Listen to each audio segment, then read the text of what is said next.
Well, hello, guys. Mark Holmes here, and as always, thank you all for watching, commenting, subscribing, and being part of the Joe Boo Sports Report. Without you guys, man, this literally does not work. You know, Cowboys are getting back on the practice field, and I'm wearing a hat today, partially because my hair is just getting so long. I still don't know what to do. I don't know what to do with it. This is the COVID hair. Originally, I said, man, I'm not cutting my hair till we get through COVID.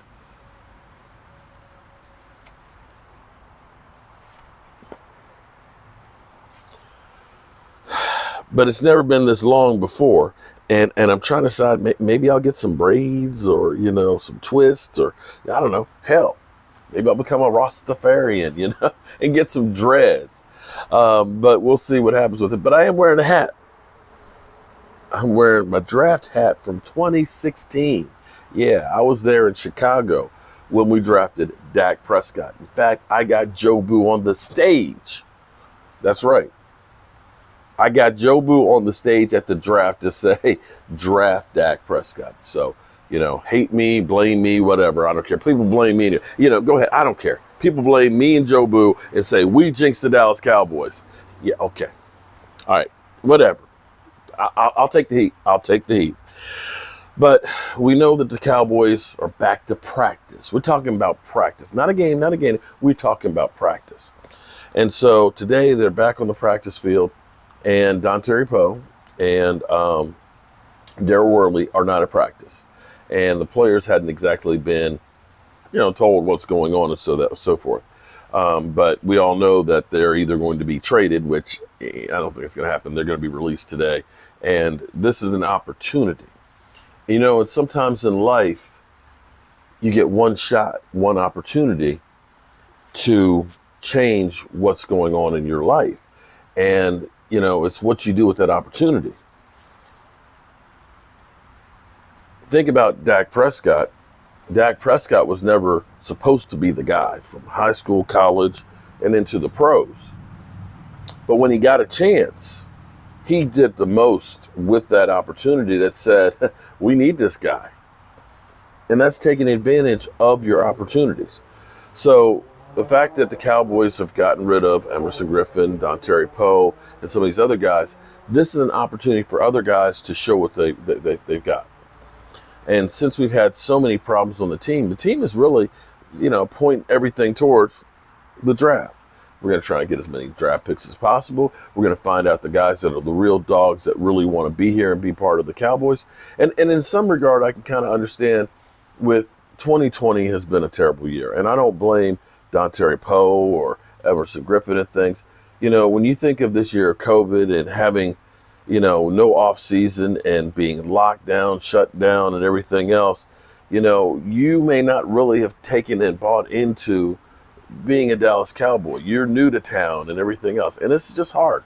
So I'm not going to look and be, angry at these guys and everything else. The fact that they try to play and actually risking their health and things like that, to me, is an amazement. So back to that one shot, that one opportunity. This is an opportunity to grab a hold of a situation. And I can't believe I'm going to say this. Oh, God, I can't believe I'm going to say this. And this is hard to say. But when you think about the Philadelphia Eagles last year, the Philadelphia Eagles who were decimated by injuries. Everybody got hurt but Carson Wentz. As they put it, Carson Wentz was literally throwing to lawn furniture. The Cowboys, after destroying the Rams, pretty much healthy, should have beat the Eagles blowing away. But those guys, those practice squad guys, those guys that nobody gave any credit to, they came in and they punched us in the mouth. They took that opportunity and stood up and rose to the occasion. You know what I mean. And sometimes you're better off with other guys that haven't been given everything. They're trying to earn it. And this point for the Cowboys, it's finding those guys you want to keep. So the Canadian Bulldozer, the guy that I really wanted to see, the guy I actually wanted the Cowboys to draft, he got a little touch of playing time last week. We know Randy Gregory's now going to get more playing time too now that Everson Griffin's gone. And I'm excited about seeing these younger guys, or these guys that maybe are hungrier than some of these old cats. These are a few things that Neville said. First of all, about Dontari Poe. He said, I haven't been told anything about nose tackle Dontari Poe. From a business standpoint, I'm a rookie. I'm new to this. All I know, there is an opportunity for me to step up personally. Love that. Opportunity for me to step up personally. I have a lot of love and admiration for Poe. He took me under his wing. That's good. That's actually really good to hear, because he's not saying the season's over, man, whatever. He's like, it's a chance for me to go out there and play. I like that. Then, let's get to another thing he said. He said he's keeping his head down, focused, and improving his technique. Been an adjustment from college. I'm not the fastest. I'm not the strongest. I want to improve. I want to limit any mistakes. I'm just trying to be a better ball player. This isn't a Jason Garrett clap. This is a hallelujah, amen. I'm proud of you, brother. I wish everybody on the field, I don't care if they're the rookies or the tenured veterans getting paid big time money. I want guys like that with that attitude. I'm keeping my head down, focusing on improving my technique. Been an adjustment from college. I'm not the fastest. I'm not the strongest. I want to improve. Because see, when you talk about technique, this is half of the problem with the defense. We got guys that are, instead of delivering the blow on the tackles, they're absorbing it. And when you absorb the blow, you get knocked backwards. You end up having the yards after carry. When you look at guys that are in pursuit, they're the worst pursuit angles I've ever seen in my life. They're like a banana root. The shortest distance between 2 points is a straight line. But you have to understand, in football, it's like skeet shooting. I don't know if you ever been skeet shooting or not before, but you got the clay pigeon that's up there, right? You don't aim at where it is, you aim at where it's going to be. And that's pursuit angles. So don't aim for going out of bounds over here, because that's where he is now. You got to realize he's going to be over here. So if I go there, I'm going to cut him off. That's technique. That's fundamental. That's what he's talking about. Understanding that I can't get up high like this to fight the offensive lineman, that I got to be the low man, because the low man is the one that wins. I love hearing this. I love hearing this. Zeke Elliott. Let's go with Zeke. Getting back to the run is something we're definitely going to have to focus on this week. Wow. I hadn't thought about that. We need to run the football this week because we got a third-string quarterback out there that's a rookie wet behind the ears.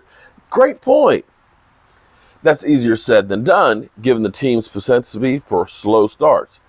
Elliott also acknowledged he expects to see loaded fronts from the Eagles. You are. You definitely are. The Eagles are going to look at this and say, we're going to make Ben DiNucci beat us. We're going to make DiNucci beat us. So, yeah. He also talked about, let me see if I can find the quote on here. So, Ben DiNucci has been getting some praise, okay? But what's funny is, Zeke Elliott, they said, well, have you watched any of the Ben DiNucci tapes from college? He's like, yeah, I don't even know where, JM who? JM? What the hell is JM? I wouldn't know where to find the tapes on him. Even though he was in the Division I AA National Championship last year game. Just saying. So that's what we got going on. We got Zach Martin back in practice. We got, of course, Randy Gregory now going to be getting more reps and things like that.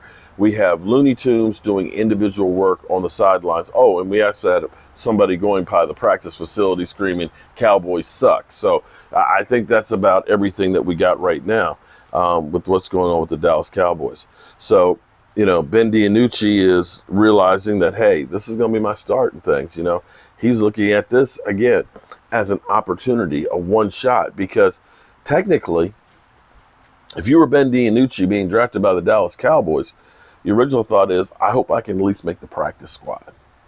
They got Dak Prescott. Dak Prescott hasn't been injured in his whole career.